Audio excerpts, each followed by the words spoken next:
साहब आंबेडकर को सबसे बड़ी श्रद्धांजलि है।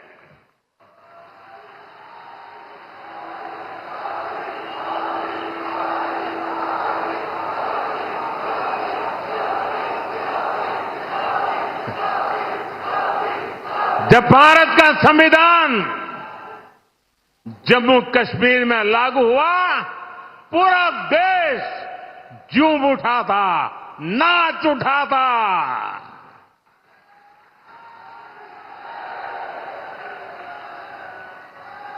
मैं जरा मेरे नासिक के लोगों को पूछना चाहता हूं। नासिक के लोग बताइए, क्या आर्टिकल 370 हटने से आपको खुशी हुई कि नहीं हुई? जरा जोर से बताइए, खुशी हुई कि नहीं हुई? ये कांग्रेस वालों के कान फट जाए ऐसे बोलिए, खुशी हुई कि नहीं हुई? आपको खुशी हुई, लेकिन कांग्रेस और उसके साथियों के पेट में चूहे दौड़ने लग गए। उनको दर्द हो गया। आपने टीवी पे देखा होगा, 2-3 दिन पहले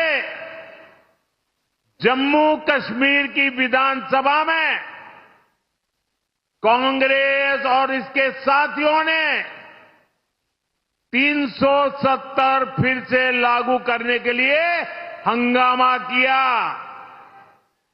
ये लोग फिर चाहते हैं कि जम्मू कश्मीर से बाबा साहब आंबेडकर का संविधान फिर से जम्मू कश्मीर से निकाल दिया जाए, हटा दिया जाए। ये लोग फिर चाहते हैं कि वहां दलितों को, वाल्मीकि समाज को जो आरक्षण 75 साल बाद मिला है, उसे छीन लिया जाए। संविधान के विरुद्ध, दलितों, पिछड़ों, आदिवासियों के विरुद्ध इसी साजिश में जितनी गुनहगार कांग्रेस है, उतने ही अगाड़ी के उनके बाकी साथी दल भी है। साथियों, चुनाव के समय पार्टियां अपने कामकाज का हिसाब देकर जनता के बीच जाती है।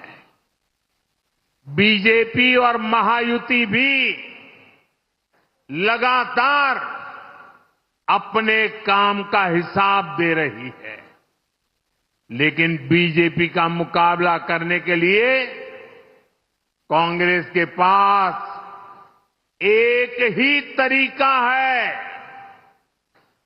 कांग्रेस उसके साथियों की झूठ की दुकान, यही दुकान इन दिनों कांग्रेस और उसके चेलों ने महाराष्ट्र में लगाई है। कांग्रेस ने कर्नाटका, तेलंगाना और हिमाचल में भी यही झूठ की दुकान सजाई थी। और वहां क्या हाल हुआ? चुनाव खत्म हुए, दुकान का शटर गिर गया। वादे पूरा करना तो दूर, कांग्रेस शासित राज्यों में हाल ये है कि सरकार चलाने के पैसे इनके पास नहीं है, तनख्वाह देने के पैसे नहीं है। खर्चों के लिए और अपनी जेबें भरने के लिए जनता पर टैक्स बढ़ाया जा रहा है, जनता से वसूली हो रही है। जनता भी इनकी असलियत जान गई है। महाराष्ट्र की जनता भी देख रही है कि एक तरफ महायुति का घोषणा पत्र है, वहीं दूसरी तरफ महाअगाड़ी का घोटाला पत्र है, क्योंकि ये पक्का है जहां कांग्रेस और उसके साथी होंगे वहां घोटाला होगा ही होगा। ये लोग ऐसी योजनाओं की घोषणा करते हैं जिसमें से ज्यादा भ्रष्टाचार हो सके। आप महाराष्ट्र में इन लोगों को ये सारा पाप फिर से करने देंगे क्या?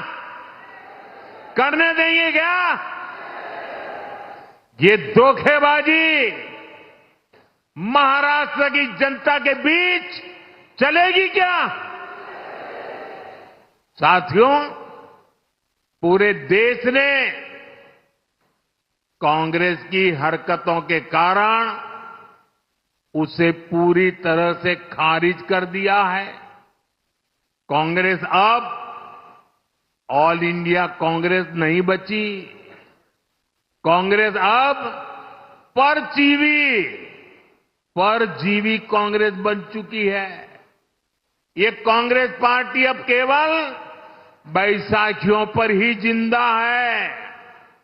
महाराष्ट्र हो, उत्तर प्रदेश हो, बिहार हो, झारखंड हो, ज्यादातर राज्यों में कांग्रेस दूसरी पार्टियों के सहारे ही चुनाव लड़ने की हालत में है। वो अपने पैरों पर खड़ी नहीं रह सकती। इसलिए साथियों, कांग्रेस ने राजनीति में खुद को बचाने के लिए अपना सबसे बड़ा हथियार चला है। ये हथियार है एससी, एसटी, ओबीसी समाज की एकता तोड़ो। एकता तोड़ो और राज छीनो। कांग्रेस के लोग जनजातीय समूह, शेड्यूल ट्राइब, हमारे आदिवासी, एसटी को बांटना चाहते हैं। कांग्रेस के लोग हमारे दलित भाई बहन एससी को बांटना चाहते हैं। कांग्रेस के लोग ओबीसी को बांटना चाहते हैं। साथियों, कांग्रेस के रहते ओबीसी कभी इतना एकजुट नहीं हो पाया। ओबीसी को आरक्षण भी तभी मिला जब कांग्रेस सरकार हटी। नेहरू जी के समय में कांग्रेस ने ओबीसी को अलग अलग जातियों में बांट करके रखा। फिर इंदिरा गांधी जी का भी वही रवैया था। बाद में राजीव गांधी जी आए। इन लोगों ने कभी ओबीसी को एकजुट नहीं होने दिया। और 90 के दशक में जैसे ही ओबीसी एकजुट हुआ, ओबीसी एक ताकत बना, ओबीसी अपने हकों के लिए जागरूक बना, ओबीसी देश की भलाई के लिए कुछ करने के लिए आगे आया। और इसका पहला नतीजा क्या आया? जैसे ओबीसी ताकतवर बना भारत में, उसके बाद कांग्रेस की पूर्ण बहुमत वाली सरकार बनना बंद हो गया। उनका शटर गिर गया। और इसलिए कांग्रेस को ऐसा गुस्सा है कि ओबीसी ओबीसी ओबीसी आया कि हमारी दुकान बंद होती गई।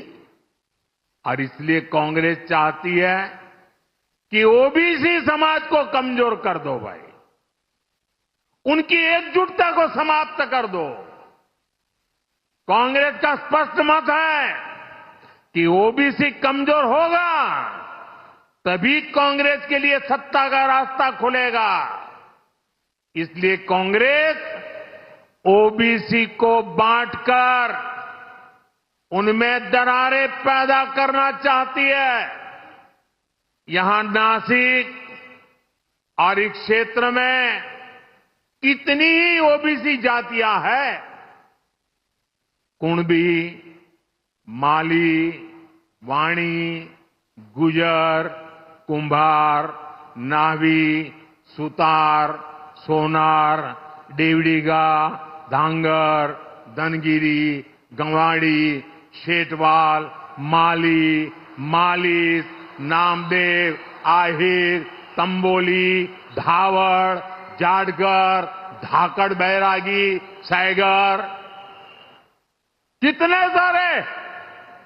कांग्रेस इन सारी जातियों को आपस में लड़ाना चाहती है।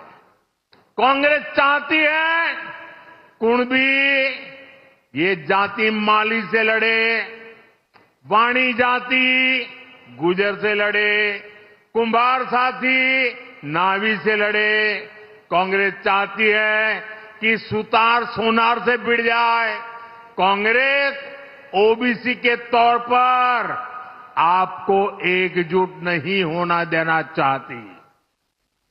इसलिए वो चाहती है देवड़ीगा धांगर से लड़े, धनगरी गवांडी से टकराए, नामदेव आहिर से उलझे। कांग्रेस का इरादा है तंबोली धावड़ से झगड़ा करे, जाटगर सैगर से लड़ाई करे। आपकी एकजुटता को तबाह करने के लिए कांग्रेस मैदान में उतरी है। आपकी एकता से, आपकी मजबूती से कांग्रेस को सबसे ज्यादा तकलीफ है। इसलिए वो चाहती है कि ओबीसी अपनी एकजुटता खो दें और कांग्रेस के लिए